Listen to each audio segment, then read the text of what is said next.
Hey guys, tonight we are going to unveil the shocking secrets hidden behind the glittering image of one of history's greatest queens, Elizabeth I. We often picture Elizabeth I with her commanding majesty, absolute power, flawless porcelain skin, and glorious red hair. She was the legendary virgin queen who led England to its zenith. But what if I told you that, behind the opulent makeup and the pearl-studded gowns, lay a filthy, toxic, and utterly obsessive reality?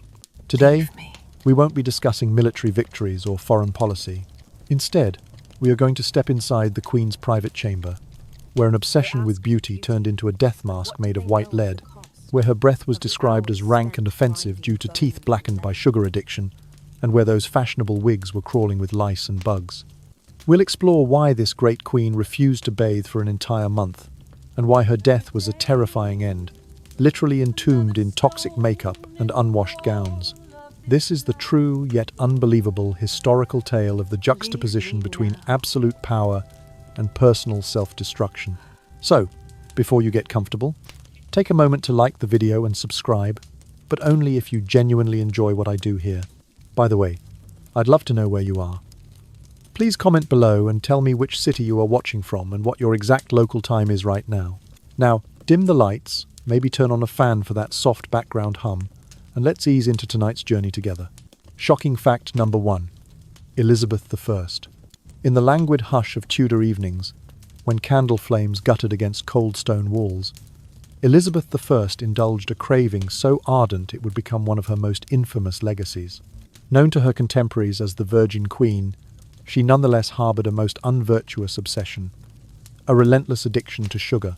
This was not a mere fondness for sweetmeats, but a daily ritual of indulgence, so excessive it doomed her teeth to utter ruin and sent shockwaves through the highest circles of European diplomacy.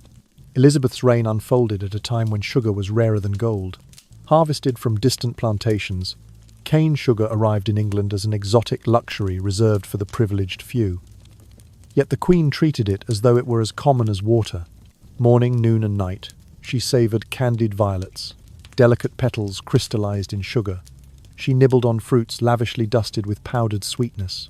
She delighted in honey cakes glistening with amber syrup, and indulged in marmalades so thick they clung to her lips. Even her wine, ordinarily austere, was sweetened with generous spoonfuls of honey, turning every feast into a saccharine spectacle. To Elizabeth, sugar symbolized sovereignty. Its scarcity among the peasantry underscored her exalted status, and the Queen wore her love of sweets like a crown. Yet the very substance that elevated her above her subjects would, in time, exact a devastating toll. By the time she entered her 40s, Elizabeth's teeth had surrendered entirely to decay. Portraits of her later years reveal not a smile to inspire awe, but a mouth transformed into a grim tableau of blackened stumps and gaping cavities. Dental care in 16th century England was no more sophisticated than rudimentary heraldry. Toothbrushes were a curiosity, toothpaste was a concoction of crushed brick or wood ash, and skilled dentists were nearly as scarce as sugar itself. Painful extractions were performed without any form of anesthesia. A clamp of iron might be applied to a loose tooth, and with brute force, it would be ripped free. Many a Tudor nobleman recoiled at the sight and sound of such barbarity. Elizabeth, having endured these excruciating procedures, resolved to avoid them whenever possible. Thus, her mouth became a battlefield of rotting enamel and inflamed gums, each bite a fresh agony. Ambassadors summoned to court recorded their horror in dispatches. One observer wrote, "Her speech betrays no hint of infirmity, yet her breath carries the stench of decay so foul it could fell a beast." Another noted that to face her was to confront an olfactory affront so strong that even the most stalwart diplomat struggled to maintain decorum. Instead of dignified conversation, envoys found themselves clutching handkerchiefs to their noses, desperately hiding their revulsion. Yet, in a twist that defies all modern sensibilities, Elizabeth's dental debacle became a trend. Highborn ladies, ever eager to mirror the Queen, began intentionally blackening their own teeth with dyes and varnishes. In social gatherings, a jet-black smile signaled proximity to power. To whiten one's teeth was to court suspicion of insufficient loyalty. Thus, the worst affliction, rotting, painful teeth morphed into a badge of nobility. The very decay that would horrify common folk was exalted in the courts of Europe. This peculiar inversion of values exposes the extraordinary sway Elizabeth held over fashion and perception. She transformed a private vulnerability into a public spectacle, wielding her affliction as if it were an instrument of statecraft. By turning her teeth from a source of shame into a symbol of status, the Queen blurred the lines between strength and sickness, between grandeur and grotesquerie. For all her political acumen defeating the Spanish Armada, navigating religious upheaval, and fostering a cultural renaissance, Elizabeth remained powerless against the ravages of her own appetite. The sugar she so loved, once a marker of her majesty, became the architect of her decline. Her mouth, once a conduit for eloquence and authority, became instead an emblem of physical frailty. And so, in the quiet aftermath of courtly pageantry, the first shocking truth of Elizabeth I's life endures as a somber reminder that the sweetest indulgence can yield the most bitter consequences. In the final analysis, the Virgin Queen's blackened smile stands not merely as a historical curiosity, but as a testament to the fragility of power when tethered to human weakness. In the stillness of those Tudor nights, one can almost sense the whisper of sugar dust settling on her lips and the echo of a cautionary tale that resonates across the centuries. Shocking fact number 2. Elizabeth I's fiery wigs. A nest of vermin. In the drowsy glow of candlelight, when whispered courtiers tiptoed through shadowed corridors, Elizabeth I's hair shone like a burning sunset. Yet beneath that blaze of red lay a horror almost too revolting to imagine. Her prized collection of wigs, crafted from human tresses or coarse horsehair, dyed scarlet, and adorned with gems, were, in fact, crawling with lice, fleas, and even maggots. Elizabeth's real hair, once a symbol of her power, had thinned and fallen out under the corrosive assault of lead-laced makeup. Determined to maintain her iconic image, she amassed dozens of elaborate wigs, some piled into towering spirals studded with pearls, others twisted into elaborate knots shimmering with rubies and gold.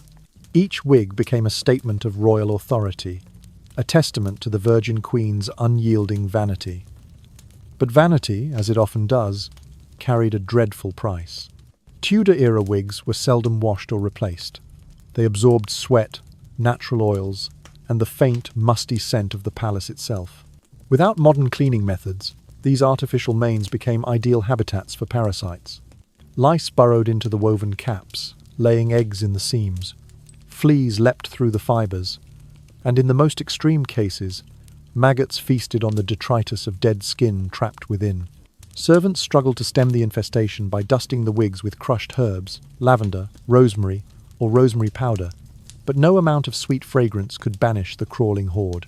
Every morning, a retinue of ladies-in-waiting gathered around Elizabeth to help her don a wig. Their nimble fingers plucked egg cases from stitching, pinched out lice, and brushed away larvae. Yet even as they worked, the pests multiplied in the dark recesses of the headpiece.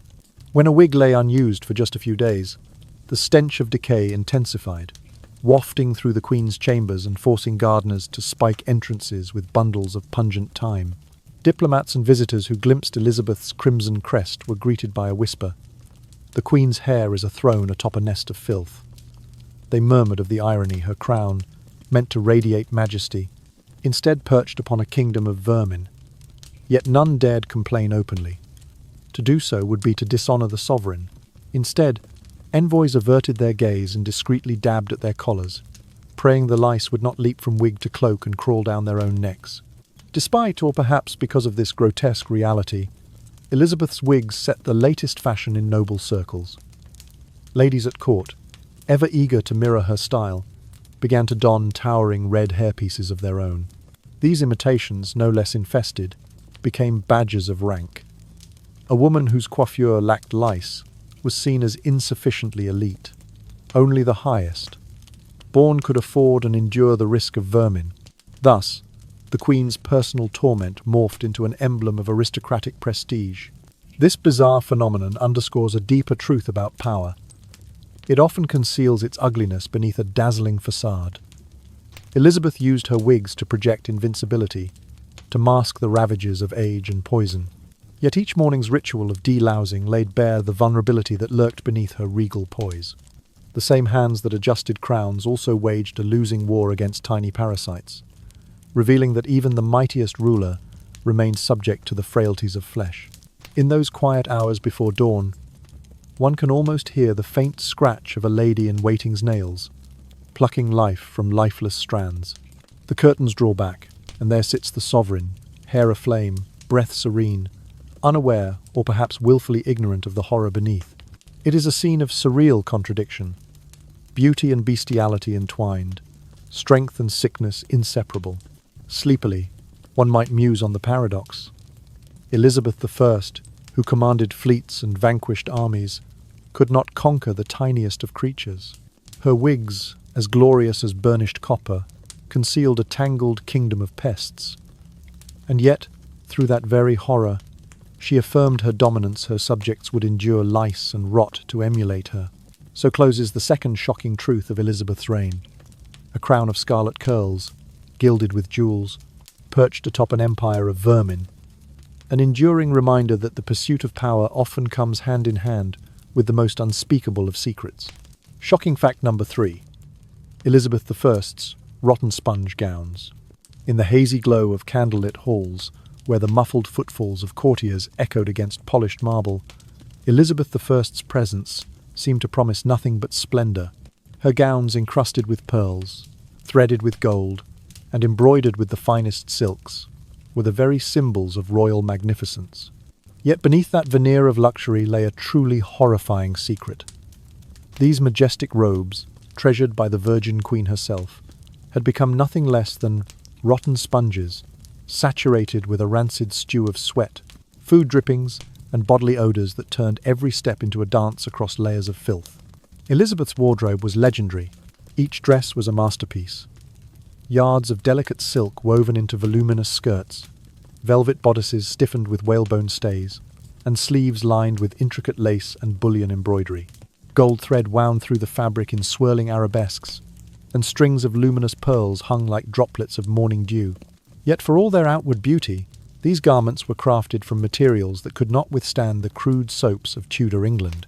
Harsh, lye-based cleansers threatened to dissolve the very threads that held courtly power together. To avoid ruining the artistry, Elizabeth simply forbade her gowns to be washed.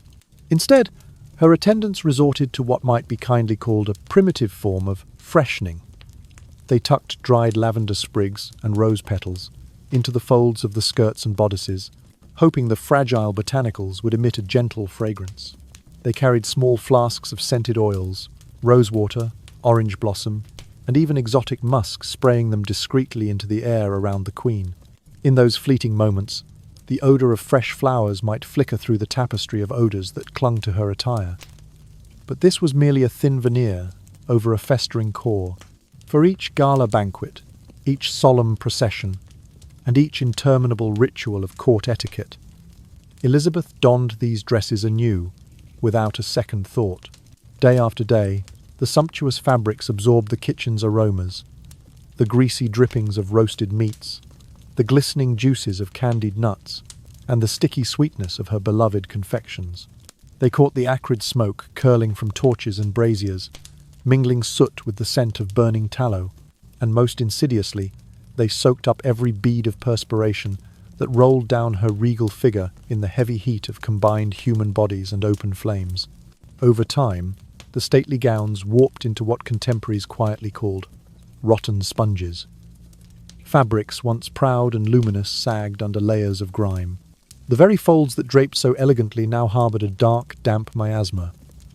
When courtiers glimpsed Elizabeth gliding by, they beheld a queen encased in a palpable cloud of decay. The faux elegance of floral sachets, meant to conceal, only deepened the horror. A sickly, sweet perfume overlaying a fetid underlayer that clung to every thread. Visitors to the court, foreign ambassadors, envoys and princes, spoke in hushed tones of the Queen's dresses. Some compared the experience to stepping into a swamp of rotting vegetation. Others equated it to inhaling the stench of a vessel left to ferment under the summer Sunday. Yet no one dared complain outright, for to question the Queen's attire was to risk offending the very source of their livelihood. Instead, they gritted their teeth, clutched perfumed handkerchiefs to their noses, and recorded their suffering in secret dispatches back to their own monarchs. And yet, Elizabeth's rotten sponge gowns became the height of fashion. Ladies of the court, ever eager to replicate royal trends, began to wear their own dresses without washing, stuffing them with dried herbs and relying on water sprays of similar scents. In a macabre twist, the foul odour became a mark of status. The richer the fabric, the more it clung to the filth, the higher the wearer's rank. A gown that smelled strongly of decay was a status symbol, a testament to luxury so abundant that cleanliness was deemed beneath one's stature. This grotesque phenomenon laid bare a profound contrast at the heart of Elizabethan power. The same court that celebrated refinement also revelled in the stench of its own neglect. The Queen's shimmering gowns, hailed as marvels of craftsmanship, were in reality monuments to human perspiration and culinary excess. The more sumptuous the embroidery, the more it trapped the greasy remnants of 1,000 feasts. The pearls that seemed to float on fabric were, in fact, suspended in a matrix of organic detritus. Late at night, when the last candle guttered and the great halls emptied, one could almost hear the soft sigh of silk settling into its grimy folds. The dresses, hung in darkened wardrobes, held within them the echoes of laughter, music, and whispered intrigues alongside the unholy perfume of decay. Elizabeth I, garbed in her stately splendour, carried with her a secret that no amount of floral sachets could truly hide. In this third shocking truth of her reign, we find a visceral reminder that beauty often conceals ugliness in equal measure. Elizabeth's gowns, radiant in appearance, were in fact rotten sponges, bearing witness to the very human frailties of sweat and scent. And thus, the Virgin Queen walked among her subjects swathed in filth, a living testament to the paradox of power, that even the most splendid facades can be built upon the foulest foundations. Shocking fact number 4. Elizabeth I's aquaphobia. In the velvety hush of Tudor nights, when the flicker of candlelight danced upon ancient tapestries, there lurked a peculiar terror within England's most powerful monarch. Elizabeth I, celebrated for her steel nerve and indomitable, will harboured an almost mythic fear of water, one that led her to bathe only once each month, transforming personal hygiene into an art of endurance and defiance. It was the 16th century, an age when medical wisdom was rudimentary, and many believed that water, far from cleansing, was a carrier of disease. Rivers and wells brimmed with unknown contaminants. To bathe was to risk exposure to unseen miasmas that might carry pestilence. Elizabeth, ever mindful of her reputation for prudence, embraced this doctrine wholeheartedly. She decreed that her body would be shielded from water's alleged dangers, bathing formally one time per month, a single immersion in a wooden tub, amid the lavish ceremonies of court life. For 30 sunlit days, through grand feasts and stately audiences, Elizabeth wore her elaborate wardrobes without respite. Each garment layered upon layer, the linen shift, stiffened petticoat, tightly laced corset, voluminous farthingale, and heavy velvet gown. These fabrics, though sumptuous, became unwitting prisons for sweat, dead skin, and microbial life. Yet Elizabeth refused soap too harsh for her silks and velvets, and instead relied on her attendants to strew dried rose petals, lavender sprigs, and other fragrant botanicals between the folds of her attire.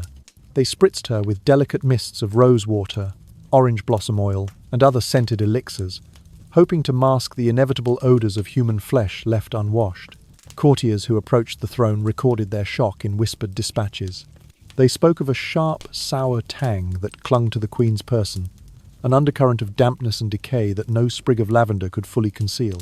Ambassadors from distant realms, girded in their finest silks and jewels, found themselves clutching perfumed handkerchiefs to their noses as they bowed before the sovereign.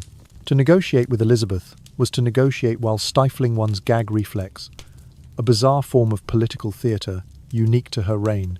Palatial hygiene, or the lack thereof, was not limited to the Queen's person. The royal residences, sprawling through London and beyond, lacked any sophisticated sewage systems. Chamber pots were emptied into the courtyards or into open gutters that wound beneath stone arches and down narrow alleys. Waste rotted where it lay, creating an air thick with miasma. Rats and insects thrived in this noxious environment, and the servants moved ceaselessly, changing draperies, bedding, and tapestries in a desperate bid to stave off the rot. Yet no amount of laundering could match the stench that clung to human flesh, and to the very stones of the palace. The queen herself rarely ventured outdoors unless cloaked in her most enclosed carriages, insulating herself from the fetid air. Each time she crossed the threshold of a new residence, it was not for the scenic pleasure, but because the stench of the last abode had grown unbearable, even for someone of her imperial temperament. The procession from Whitehall to Richmond, from Greenwich to Hampton Court, was less a tour of royal domains, and more a strategic retreat from the fetid vapours of her own courts. This ritual of monthly bathing cast a long shadow over Elizabeth's reign. On one hand, it underscored her steadfast resolve to adhere to the medical theories of her time. On the other, it highlighted the profound paradox at the heart of her sovereignty.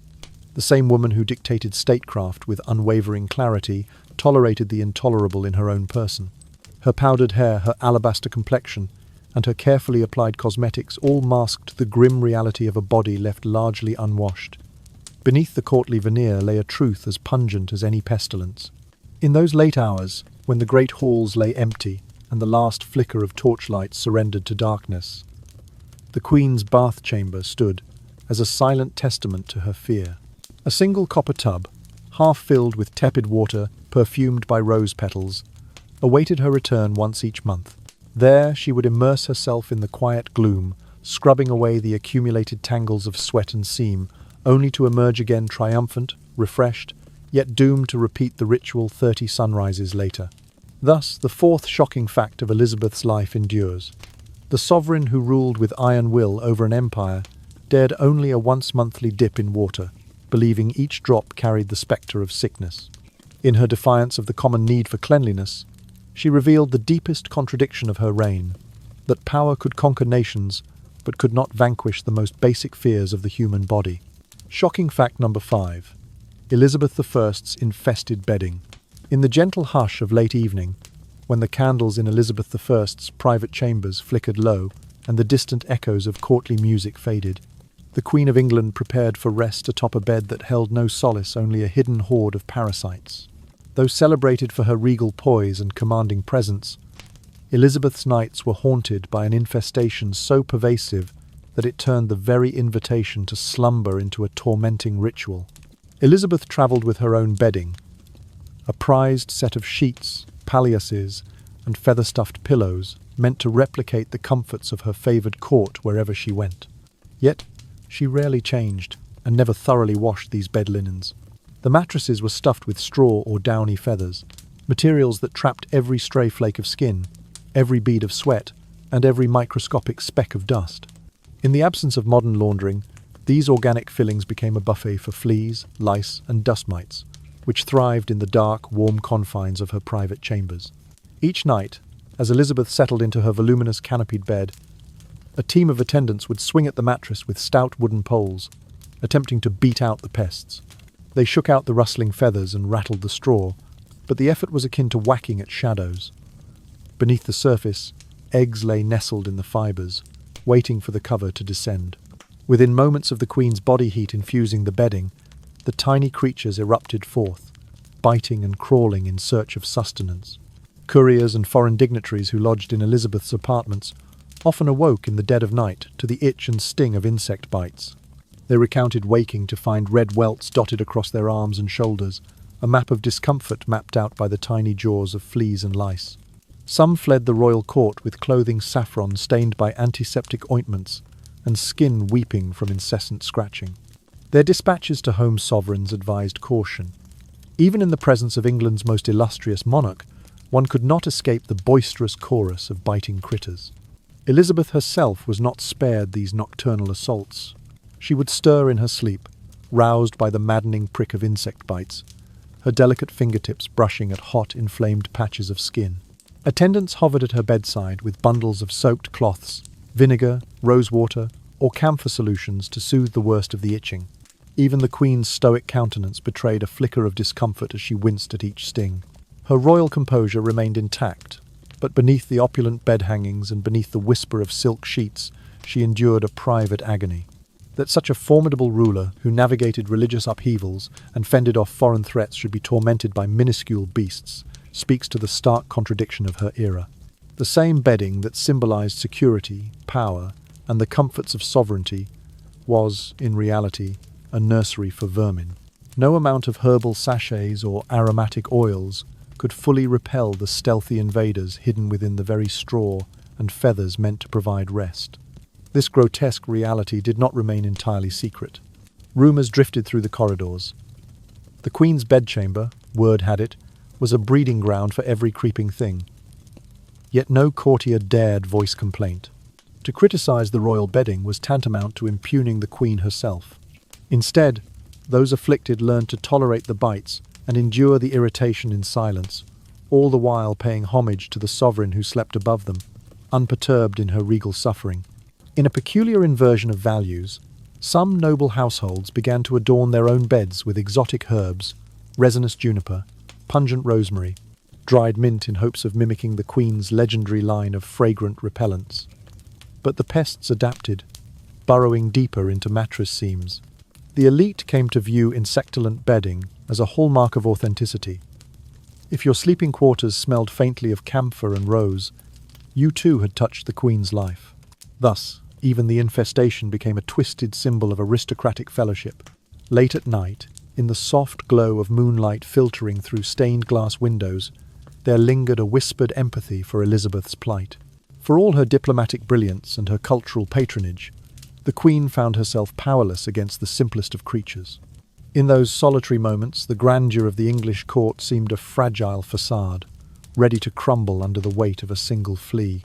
So, the fifth shocking fact of Elizabeth I's reign emerges. The unmatched sovereign feared and revered slept each night upon a nest of parasites, wrapped in silks and embroideries that concealed an underworld of bites and stings. It is a chilling testament to the human condition, that even the highest throne rests upon the frail threads of biology, where the lowliest of creatures can claim dominion over a queen. Shocking fact number 6. Elizabeth I's death mask of lead. In the dim hush of candlelit chambers, as the late-night breeze stirred heavy tapestries, Elizabeth I applied her signature white visage, an alabaster mask so flawless it seemed carved from marble. Yet beneath that frozen facade lay a secret, more horrendous than any dagger. Her famed pale complexion was nothing but the build-up of Venetian suze, a cosmetic blend of white lead crushed into vinegar, which slowly poisoned and petrified her skin. Venetian suze was prized for its ability to transform sallow Tudor complexions into porcelain ideal. Elizabeth's attendants mixed powdered lead into a pungent paste and meticulously layered it across her face and neck. By candlelight, her skin glowed with an otherworldly radiance. Courtiers whispered that she looked like a living statue, ethereal and untouchable. Yet each application drove tiny flakes of lead deeper into her pores, initiating a cascade of ravaging effects. In the early days, the mask seemed a miracle. The paste filled fine lines, smoothed over blemishes, and caught the glow of lamp and torch in a soft, diffuse gleam. But within weeks, Elizabeth's skin began to rebel. Pores clogged under the thick coating. Her cheeks blossomed with painful blisters that cracked and wept.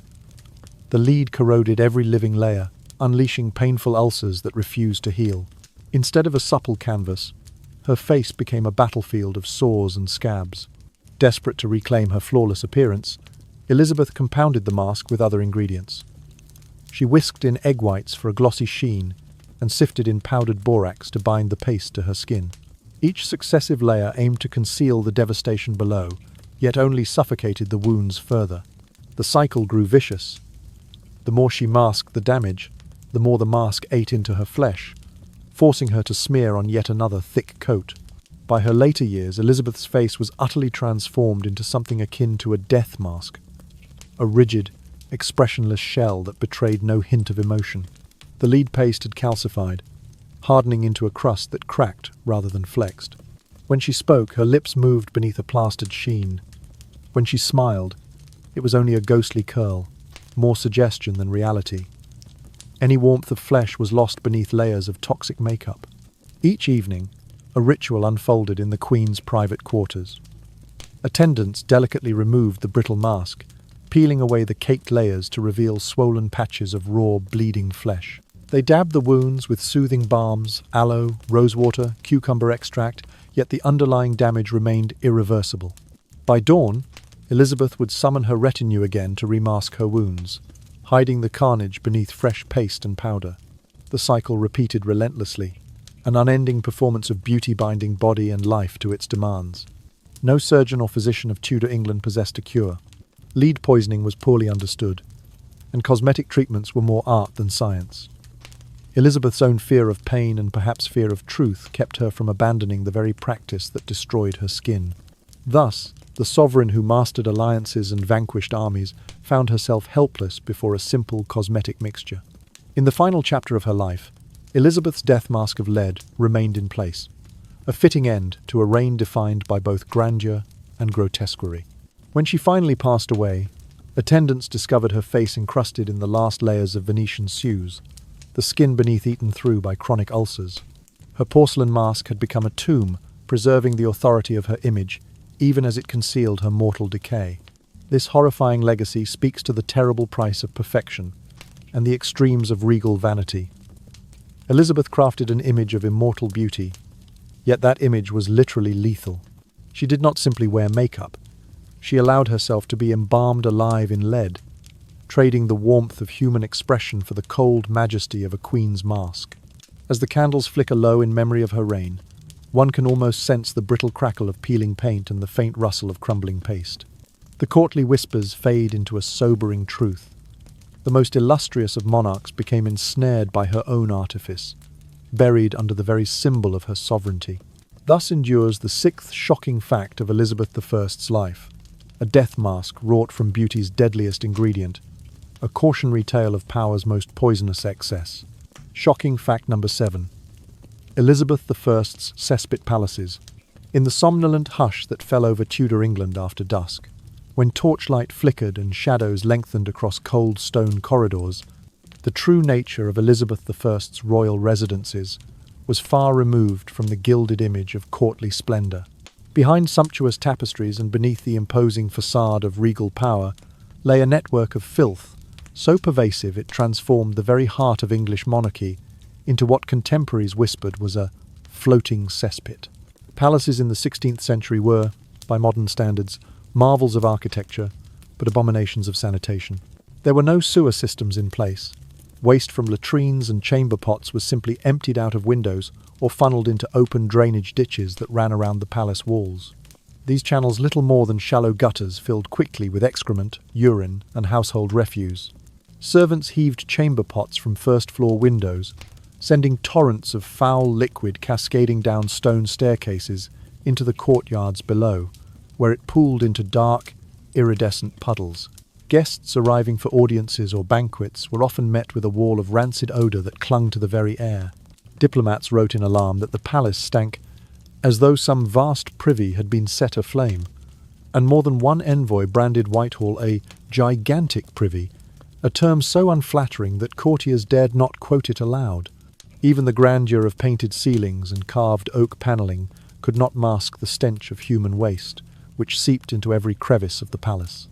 Rats and cockroaches flourished in this unsanitary paradise.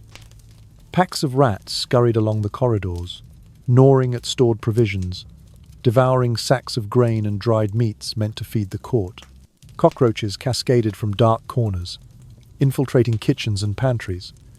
The mingled odours of rotting food, animal droppings, and stagnant sewage melded into a single, unholy miasma. Candle-bearing pages sometimes recoiled in disgust, struggling to guide their masters through corridors slick with urine and littered with muck. Within the palace walls, the very bricks and plaster became saturated with decay. Chronic humidity and seepage led to mould and mildew festering behind tapestries and in hidden cellars. Gaping cracks in the foundation allowed sewage to leak into lower chambers, where dampness and rot ate away at the mortar. Servants tasked with cleaning wielded straw brooms that simply pushed the filth from one corner to another, never truly removing it. At night, when the noise of royal revelry subsided, the air pulsed with the distant drip of waste trickling from drains and the soft scrabble of vermin roaming freely. Paradoxically, palace sanitation, or the total lack thereof, was considered a necessary inconvenience. The sheer grandeur of royal architecture overshadowed any notion of hygiene.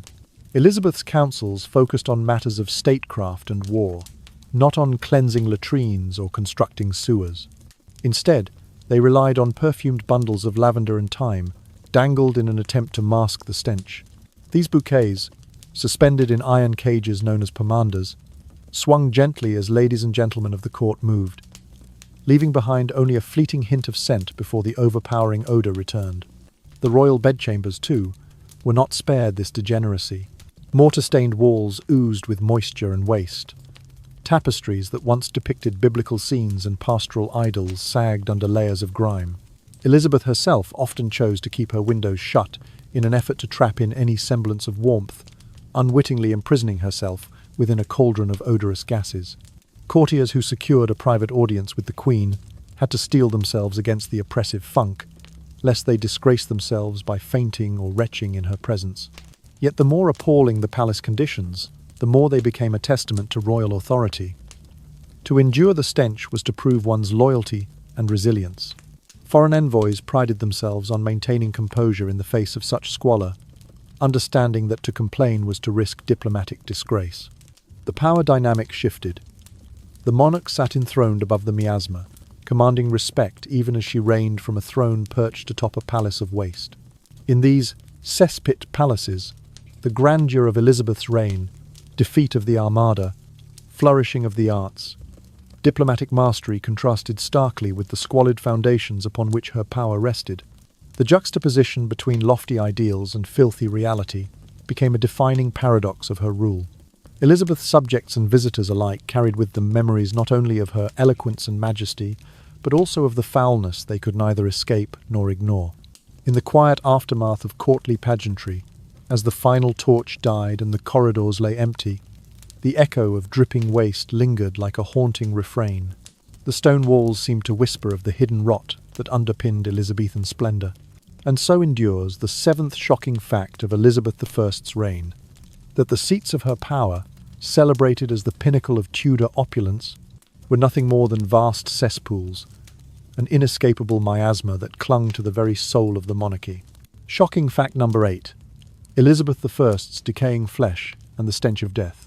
In the twilight years of her reign, as Elizabeth I approached the age of 60, the unrelenting toll of cosmetics, poor hygiene, and disease began to betray the once radiant monarch. The very features that had been carefully curated to dazzle courtiers collapsed into a harrowing tableau of rot and decay so grotesque that her closest advisers dared not draw near without a bracing dose of courage and a handful of fragrant herbs. By this point, the lead-based Venetian souse that had long masked Elizabeth's complexion had ravaged her skin beyond repair. The flawless ivory facade gave way to painful pustules, oozing ulcers, and deep fissures that spilled viscous yellowish fluid. Each morning, attendants peeled away layers of caked powder to reveal raw, inflamed flesh beneath a network of sores that never truly healed, sealed again beneath fresh paste and powder, as if to entomb the wounds once more. Her mouth, too, had become a site of relentless decay. The blackened stumps of her teeth, ravaged by decades of sugar indulgence, left her gums perpetually bleeding. Abscesses festered at the gum line, emitting a rank, fetid breath so powerful that courtiers whispered of its ability to wither flowers and wilt tapestries. Elizabeth's cough, harsh, rattling, and stained with yellow phlegm, echoed through the corridors like the tolling of a distant bell, a grim reminder of her body's rebellion against the poisons she had embraced. Clad in her layered silks and whalebone stays, Elizabeth's neck and bodice were no refuge from the malodor. Mucus, sweat and blood leaked down her throat and collar, leaving damp, dark stains that exuded the unmistakable tang of decomposition. Even the finest linens, once starched and perfumed, could not absorb the stench. To mask the putrid aroma, the palace bristled with bundles of dried herbs, mugwort, rosemary, and lavender strung in every doorway. Incense burners glowed perpetually, sending plumes of frankincense and myrrh into the stale air. Perfumed gloves and pomanders dangled from the belts of ladies in waiting, their contents meant to ward off the odour, but the effect was always fleeting. When foreign dignitaries arrived for audiences, they tiptoed through chambers thick with cloying smoke and herb sachets, steeling themselves for a meeting that would test the limits of decorum. They bowed at a respectful distance, heads inclined but noses pinched, desperate to avoid the invisible cloud of death that clung to the Queen. Letters home spoke of ambassadors retreating to antechambers to purge their lungs of the foul air before resuming negotiations. Some wrote that to stand closer than 6 feet was to flirt with nausea, and yet they dared not refuse an audience for fear of diplomatic ruin. The irony was almost unbearable. Elizabeth, the Virgin Queen, celebrated for her purity and unblemished rule, was in truth a sovereign whose body was literally rotting beneath her opulent robes. The image of chastity and immortal grace, projected in portraits and public appearances, masked a reality of biological decay that no courtly mask or perfumed veil could erase. Those who gazed upon her in private glimpsed a woman locked in a relentless struggle against the inevitable corrosion of time and toxicity. Some courtiers speculated that her afflictions were curses, divine punishments for perceived offences. Others whispered that the stench itself was part of her strategy, a living memento mori that reminded all who served her of their own mortality and the frailty of flesh. Yet for Elizabeth, the stench was purely a byproduct of her choices. The lead paint that gave her porcelain glow, the sugar that sweetened her palate, and the unwavering belief that appearance trumped all else. At night, the great halls emptied, and the last lamps guttered out.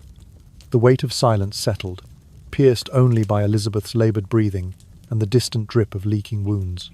In those solitary moments, the Queen was more mortal than ever, a decaying monument to the perils of vanity and the hubris of power. Her flesh, once the symbol of regal authority, had become a funeral pyre for her secrets, burning slowly beneath layers of brocade and powder. Thus stands the 8th shocking fact of Elizabeth I's life, that the Virgin Queen, immortalized in legend for her unwavering grace, endured a final chapter defined by physical disintegration and the overwhelming stench of death. In the hush of candlelit chambers, her legacy of strength was inseparable from the grotesque reality of her own mortality, a haunting testament to the price of perfection and the inescapable decay that awaits all flesh. Shocking fact number 9. The Queen who never washed her hands. In the 16th century, the simple act of washing one's hands before and after a meal was virtually unheard of even among royalty. This is shocking fact number 9. Elizabeth I, famed for her poise and dignity, never washed her hands at the royal table. At that time, Tudor medical theory held that dirty water breeds disease.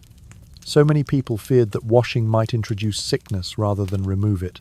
Soap was a crude substance, often lye-based and so harsh that it would ruin fine silks and velvets. Because preserving the integrity of her luxurious gowns was paramount, hand-washing was largely abandoned in favor of superficial methods.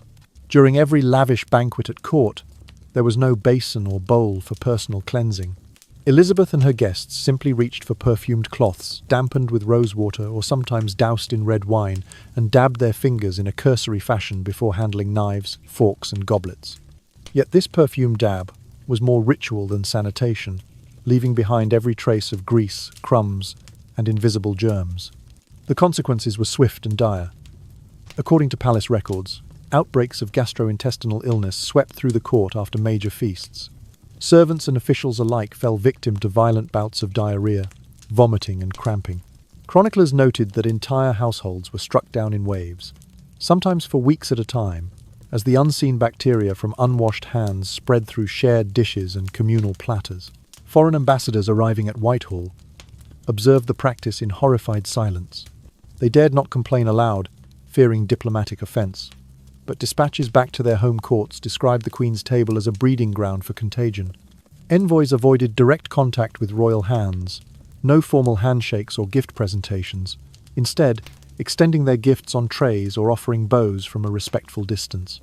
Many carried their own scented handkerchiefs to cover their mouths and noses, hoping to stave off the foul odours and imagined sickness. The stark contradiction here is profound. Elizabeth I, the Virgin Queen, revered for her purity and meticulous court etiquette, simultaneously disdained the most basic hygiene practice. Her authority and status outweighed any concern for personal or public health. In her world, the sanctity of royal appearance and ceremonial protocol eclipsed the simple necessity of soap and water. As the years passed, the court's reputation suffered. Nobles whispered that dining with the Queen was as perilous as travelling through a plague-stricken village. Yet the thrum of power within those palace walls persisted, undiminished by sickness or scandal. To complain of filth was to question the monarch's judgment, an unthinkable breach of loyalty. Thus, the practice continued unchecked, a grim testament to the era's misguided priorities. In closing, this ninth shocking fact lays bare a terrifying reality. The queen who shaped an empire would not deign to wash her hands. Let it serve as a cautionary tale for us today. No ritual of prestige can excuse neglecting the simplest measures of cleanliness. Personal hygiene remains the first and most fundamental step in protecting our health and the health of those around us. Shocking fact number 10. The Queen's never washed footwear. In the hushed gloom of Tudor corridors, where the muffled echoes of distant trumpets faded into silence, Elizabeth I's footwear carried a secret more repulsive than any courtly scandal. While her lavish gowns and jewels proclaimed her sovereignty, her shoes crafted of rich leather and opulent velvet were never subjected to even the most basic cleansing. This is shocking fact number 10. The Queen of England never washed or sanitized her shoes. Tudor-era shoes were masterpieces of artisanal craftsmanship, made from fine deerskin or thick velvet imported at great expense. The soles were sturdy enough for ceremonial processions, and the uppers were often embroidered with gold thread or encrusted with tiny gemstones. Yet these delicate materials could not withstand the harsh, caustic soaps of the day. To preserve the integrity of her prized collection numbering in the hundreds, Elizabeth forbade any laundering or immersion in water. Instead, her shoes remained on her feet day and night. From morning audiences to evening banquets, and even to her fabled monthly bath, Elizabeth retained her footwear. The very moment she stepped into that single monthly tub, attendants removed her gown but left the shoes in place, believing that new leather and velvet would only suffer damage if washed. Thus, the shoes became a mobile incubator for sweat, dead skin flakes, and countless microbes that thrived in dark, enclosed spaces.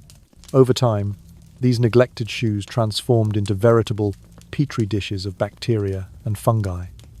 Elizabeth's personal attendants noted a pungent stench that preceded her entrance into any chamber. Courtiers learned to strain the air through clenched teeth before she passed by. Even the most luxurious carpets and tapestries did little to absorb the vile odor emanating from her steps, which seemed to linger long after she had moved on.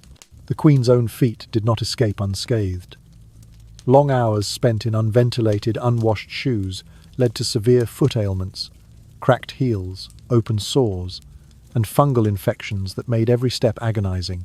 Chroniclers record that Elizabeth sometimes bled from fissures in her heels, and that her feet emitted such a rank smell that attendants dared not carry her slippers for fear of contamination.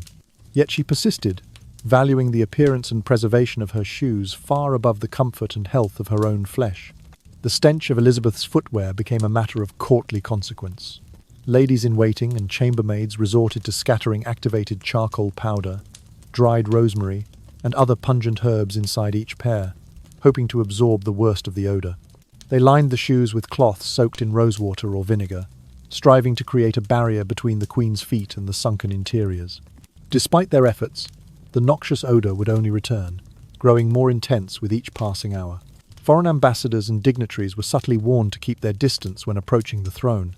Etiquette forbade overt complaint, so envoys mastered the art of perfumed handkerchiefs and bowing at wide angles, ensuring they remained downwind of the Queen.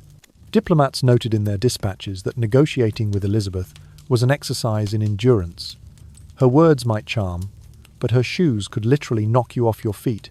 To conceal this grotesque reality, the Queen employed layers of silk stockings and intricately embroidered socks, believing that softer fabrics might contain the odor.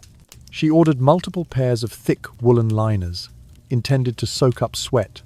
Additionally, attendants discreetly sprayed the shoe interiors with rosewater, clove oil, or even traces of ambergris, hoping the exotic scents would mask the mildew and bacterial rot. Yet none of these measures could suffice against years of accumulated grime. This paradox of a monarch celebrated for her meticulous court protocol, yet indifferent to the most basic hygiene of her own feet, speaks volumes about the priorities of Elizabeth's court. Her shoes remained symbols of power, untarnished in appearance but riddled with filth. The more sumptuous the materials, the more adeptly they concealed the biological horrors within. Each step the Queen took was a reminder that privilege can blind even the greatest ruler to the fundamental necessities of health. In closing, this 10th shocking fact underscores a vital lesson. No matter how elevated one's status, neglecting the simplest practices of personal hygiene can lead to dire consequences. Elizabeth's never-washed footwear stands as a cautionary emblem, an assertion that true power must be balanced by responsibility, and that even the grandest throne yields to the unrelenting laws of biology. Let us remember, in our quieter moments, that the foundation of health often lies in acts as humble as washing our feet and caring for those who serve us. And now, dear listener, let us draw the curtains on this extraordinary journey through the hidden corners of history. Allow your breath to slow, each exhale dissolving the last shadows of our tale. Imagine yourself in a quiet chamber, soft candlelight flickering to a gentle glow, the world outside hushed and waiting. In the stillness, consider the lessons whispered by Elizabeth's experiences, that beneath the grandest facades often lie fragile truths, and that every crown, no matter how glittering, rests upon the human heart. We have seen how beauty, when pursued without care, can become its own undoing. Yet we also recognize the courage it takes to confront our vulnerabilities. In this gentle pause, let us embrace the value of compassion, of tending to both body and soul with kindness and humility. Feel your shoulders soften as you breathe in peace, and release the tension that has accompanied our darker discoveries. Let the memory of those soaring gowns and glittering jewels fade into the soft haze of memory, like candle smoke drifting upward into a quiet night sky. There is no hurry here, just the calm promise of rest, and the comforting knowledge that even the most powerful among us are bound by the same human needs. As the final embers of our story settle, allow a warm sense of reassurance to bloom within you. Know that each of us carries the capacity to care for ourselves and for one another, to choose health over vanity, to find grace in simplicity.